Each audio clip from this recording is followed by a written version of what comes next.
kanyang bagong tahanan. Yung anak niya. Dodong!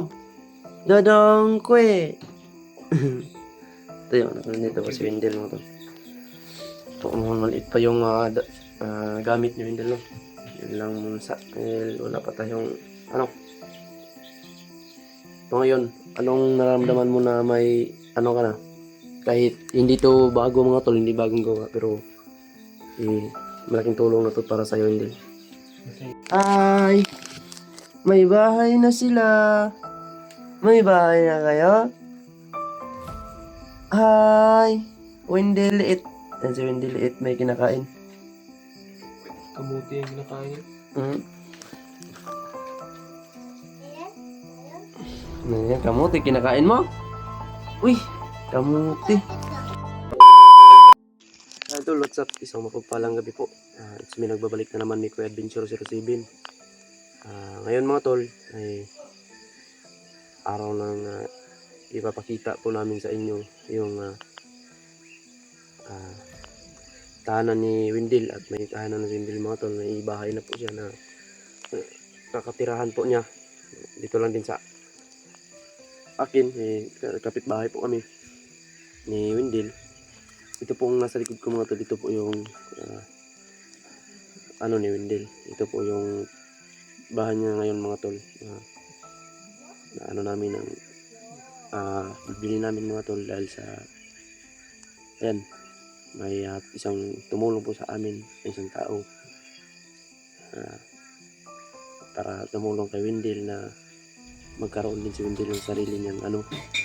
Kaya salamat talaga sa inyong lahat. Hindi ko na po babanggitin ng pangalan. Kaya salamat po, salamat tita. God bless po sa iyo. And kala lang po, ito po mga tol, ito po yung bahay na inaano namin para kay Wendell, no?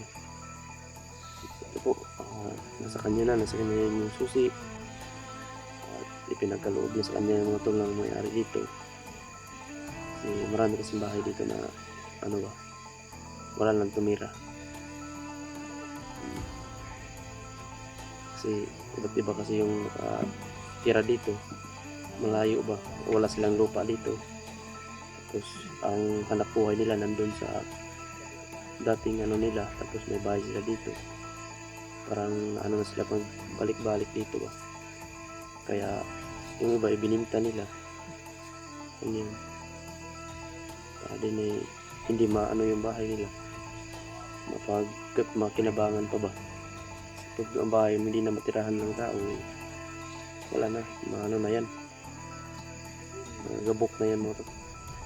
Masisira na. Buti yung ano. Ito mga tol, mura lang po nitong bahay na ano mga tol, pero malaking tulong na po para kay Wendell dahil may sarili na siyang pamilya, may dalawa siyang anak. Ito yung asawa niya, kaya nakalipat na si Wendell mga tol kahapon. Ito sa bahay na dito yung asawa at anak niya at masaya sila dito. Kaya kami din dun sa bahay okay din, no? Kasi yun mga tol mga siguro last update ko na to kasi nag-process kasi ako may pinag-process po muna dito sa bahay ni Wendell, no? Meron po akong mga kailangan na kanina pumunta po ako dun sa barangay kung kaano yun, may mga advice din ganyan. Wala namang problema kasi kadalasan dito bahay dito binibinta talaga dahil sa malayo yung mga owner ng bahay. Kaya kumbaga hindi nila sobrang mura lang po talaga ng pagbili dito mga tol. Yung bahay nito, paggawa nito nasa mga 100 plus to 100 plus. Kaya kumbaga ang may bayad mo lipay pahinwood na lang para din ngayong may-ari nito sa bahay ni Wendell mga tol, inaawa din, no? Dahil sa ganyan, mabuti talaga yung loob ng tao na yun dahil pati itong lupa sa ano daw mga tol sa pag-usapan namin bahay lang talaga.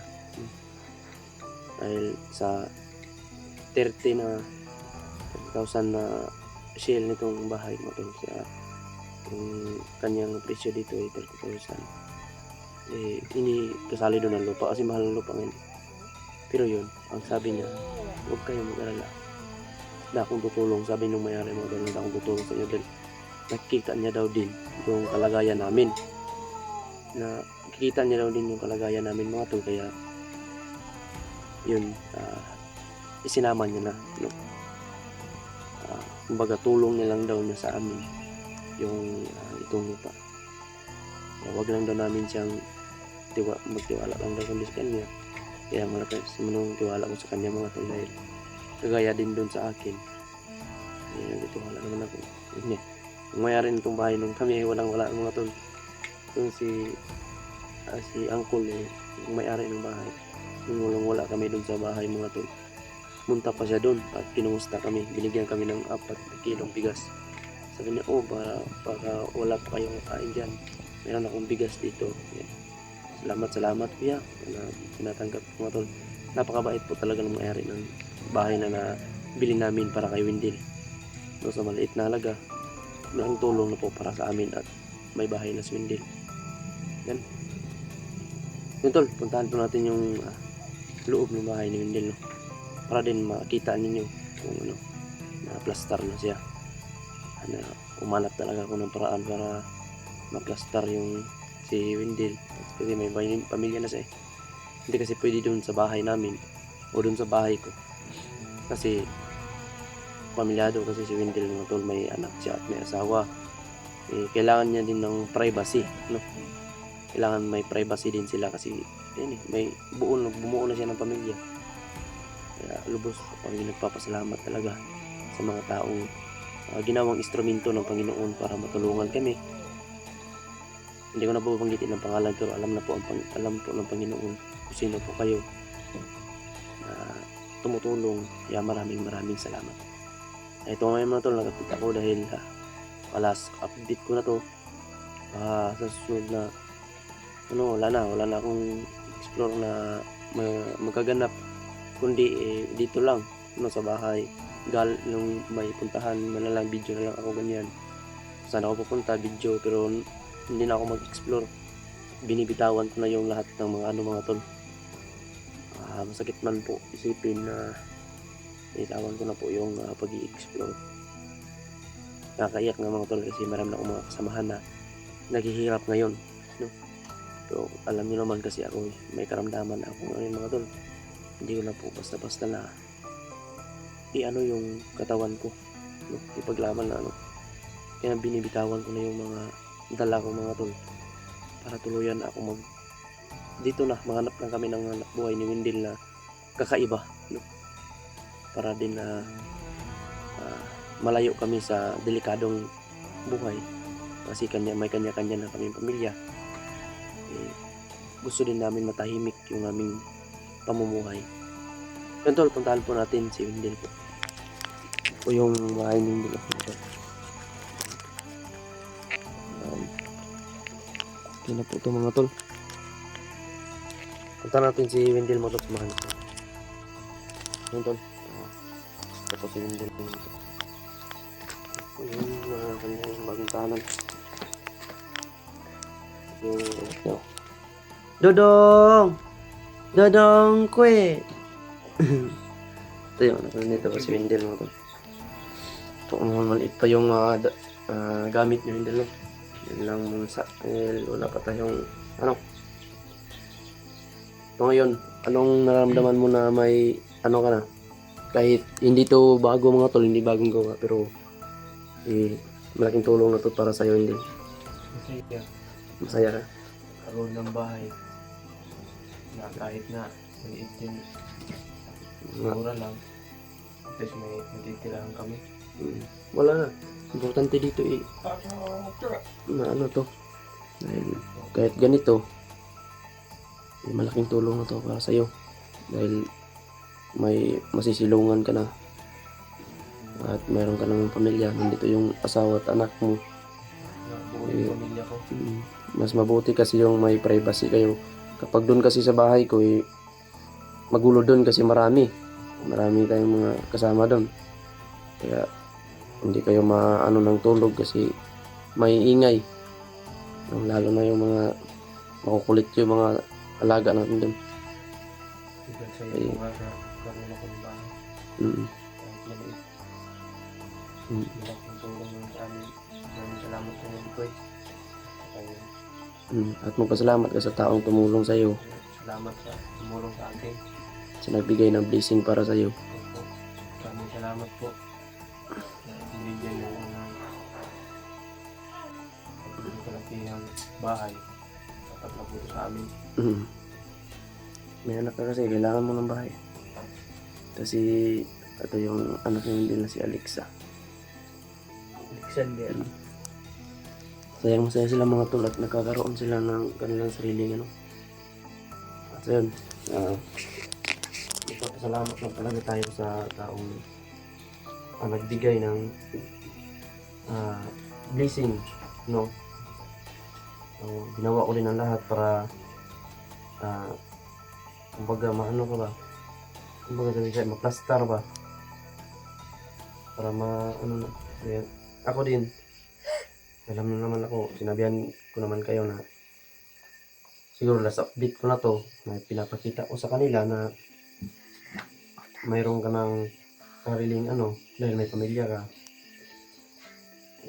Alam nyo naman mga tol, no? Ulit-ulit ko na pong sinasabi na ako po ay titigil sa pag-explore. Siguro yung videos ko mga tol dito lang sa paligid. Kumbaga may pupuntahan kami, mag-video na ganyan. Masakit man isipin mga tol na yung titigil ako sa pag-explore, no? Dahil sa ngayon sobrang daming nangangailangan ng tulong. Mga dating kasama ko na nangabihag, mga kaibigan ko na naghihirap, no? Kaya masakit din para sa akin mga tol. Dahil nakasanayan ko kasi yung trabaho na yan. Pero yan, dito na tayo. Kaya kami ni Wendell, kami nila yung mga alaga ko. Yung iba kasi hindi pa sila makakatrabaho ng kasi hindi pa legal age yung hindi pa pwede yung sa mga legal work ng mga tol.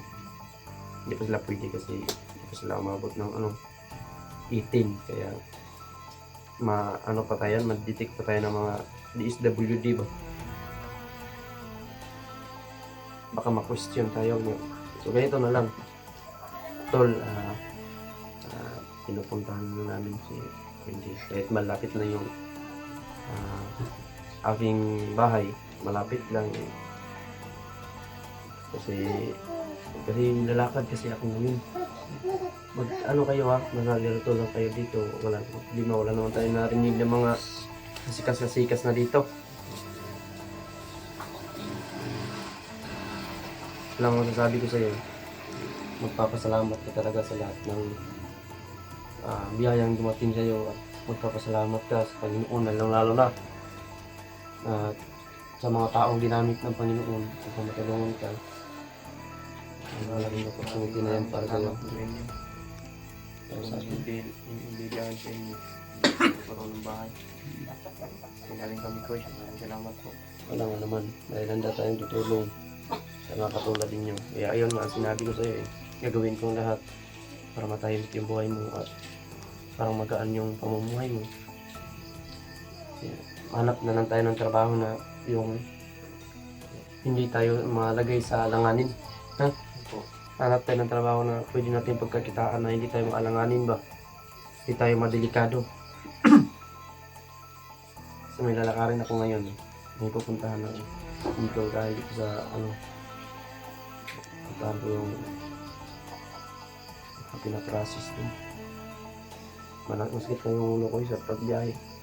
Okay lang mga tol. Kaya thank you so much po sa lahat po ng sumusuporta. Hanggang ngayon mga tol ay nandyan pa rin kayo, no? Nag-aabang sa lahat ng mga video na ilalabas ko. Nag-aabang po kayo mga tol. Thank you so much po sa inyong lahat. Hindi nyo naman ako makikita sa Explore. At least may mga update pa rin ako para sa amin dito kung ano ang kalagayan namin. may mga update pa rin ako sa inyo mga tol.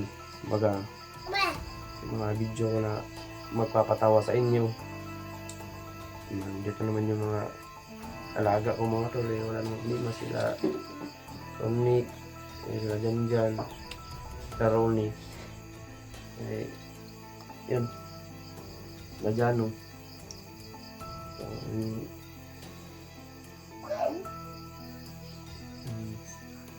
Pag na ako mga tol, hanap na ako ng trabaho na yung kakaiba ng trabaho. Kasi kasi manap ng mga tol, kasi may pamilya, kasi may mga alaga pa ako. Naman kapag anuhin ko sila, anong tawag dito, hindi naman pwede mga tol na ko sila, itapoy ko sila dahil tawa na ako sa kanila dahil bigat na dahil lahat sila pinapakain ko. Hindi naman ganyan mga tol. Kahit ganoon naman, meron naman tayong nakakain araw-araw. Minsan tayo, agabyado tayo, pero mahanapan din ng paraan para lang ay walang magkasakit sa ginawa ko na sila o tinuring ko na silang isang pamilya. Hanggang na sila hindi. Tinuring ko na silang pamilya mga tol. Basta yun lang din. Kasi paglipat nila Wendell dito mga tol, talagang tumulo yung gawa niya. Hindi siya makapaniwala na yung inaasam niya at yan niya na magkaroon ng ganito. Sana tupad na. Nagpapasalamat din tayo sa mabait na may-ari nito. Ang bait niya na nung wala nga tayong makain, binigyan pa tayo ng bigas. Binigyan tayo ng 5 kilo bigas. Bait talaga mga tol, kaya nagtitiwala kami sa kanya. Yun lang po, kaya na naman yung nagdit ko Yun tol, dito lang siguro magtatapos sa video na ito. At abang-abangan nyo din po yung mga susunod mga update namin para sa inyo mga tol, o para dito sa tinuring ko na ng pamilya. Mga update ko sa kanila, abangan nyo po mga tol. Huwag nyo pong kalimutan i-like, i-share. Mag-comment po dito sa video na ito. Panoorin po ninyo mga tol hanggang dulo. Malaking tulong na po yun para sa akin, lalo na sa mga alago ko. Dati may ako para sa kanila. Ganyan. Ano nga doon sa bahay kung mayroon pa ba kami, may bigas pa kayo? May bigas pa kayo? Ito na lang. Ito nga doon ka sa bahay Ito nga siguro yun, pero hanap kami ng paraan ngayon. Kasi yun kanina hanap sana ako ng sideline na daw walang manggo nila ko si balong mamuhur lang ako. Unit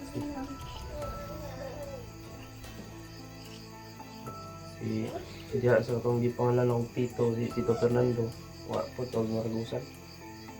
Hindi magpautang. Utang sana kami ng bigas kay Tito Fernando mga tol, pero wala siya dyan. Pumunta po ng malayong lugar at naghanap siguro ng trabaho, kaya hindi kami nakano. Ngayon, kami ni Romnick, lalakad kami ni Romnick mga tol. Siguro ako ang lalakad o pagkatapos kong pumunta doon sa aking mga pinaprasis mga tol.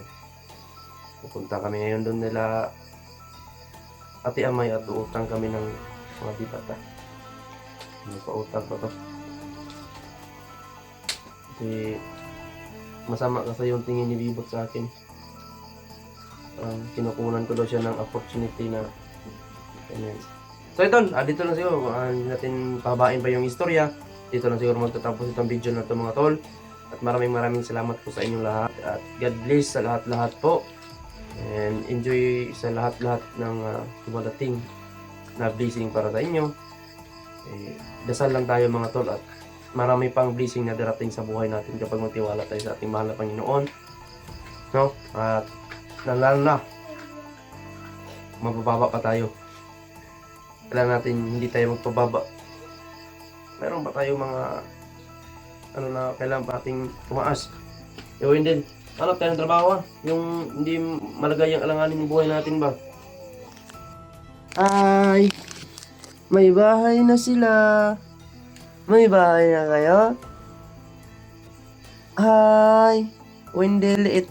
Yan si Wendy Liit, may kinakain. Kamuti yung kinakain. Hmm? Yan, kamuti, kinakain mo? Uy, kamuti. Ngayon tol, dito na siya magtatapos ng video. God bless po sa inyong lahat and belated Merry Christmas sa lahat mga tol. Ayan, maraming salamat at abangan nyo po ang mga susunod pa naming update mga tol. No? At dyan, hindi naman po ako titigil sa pag ganito video. Pero yun ang sinasabi ko sa inyo, titigil po sa pag-explore. Kahit masakit man isipin, pero kailangan kong gawin para sa pamilya ko. Paano lang kung ano may mangyayari sa akin. Ganyan trabaho eh, sino pa bubuhay sa mga alaga ko at alam niyo naman may pamilya na tayo. Na-chat out muna mga tol bago natin tapusin. I-chat out muna natin ang ating mga kapatid dyan. Lalo na ang kapatid natin na nandyan sa ibang lugar o nasa ibang bayan, ganyan. Yung mga OFW namin dyan, ingat po kayo dyan palagi mga tol at God bless po sa inyo lahat. And kay tita, shout out po sa iyo tita, ingat po kayo dyan palagi at lalo na kay Ate Mia, shout out po kay Mama Corazon Raboy at lalo kay Ate Rosie, shout out kay Ate Rosalinda, kay Ate Hoda, kay Ate Sara, shout out po sa inyong lahat dyan, kay Tita Imi, kay Mama Imi, shout out po kay Tita Lourdes, shout out po sa iyo Tita Lourdes, ingat po kayo dyan palagi. Kay Ate Lynn, lalo kay Ate Lynn, shout out po sa Ate Lynn at kay Jeep Alvarado, shout out po sa inyong lahat at lalo na kay Ate Maylin, ayan, shout out kay Ate Jocelyn, shout out po kay Mi Amor, basta, shout out po mga tol, at kay Bibot Guson, shout out po sa lahat mga tol, no? Yan po yung mga taong mga solid supporters natin, lalo na si Armando Andayop, shout out po. At lalo na kay sino to? Ayan, dito pala sa chairman nito sa amin mga tol, napakabait na chairman po. Ay lagi po kami dinadalhan dito ng pag-uong. Si chairman Buboy Babakay. Ayan, shout out po sa iyo chairman. At shout out nga pala kay Anapi Makagpa. Shout out po sa lahat. And thank you so much. Shout out po kay Kuya George. Shout out po sa Kuya George. Ikat po kayo siya palagi. God bless po. Bahal po namin kayong lahat. Thank you so much mga tol. I love you so much po sa inyong lahat. Thank you po. Bye-bye.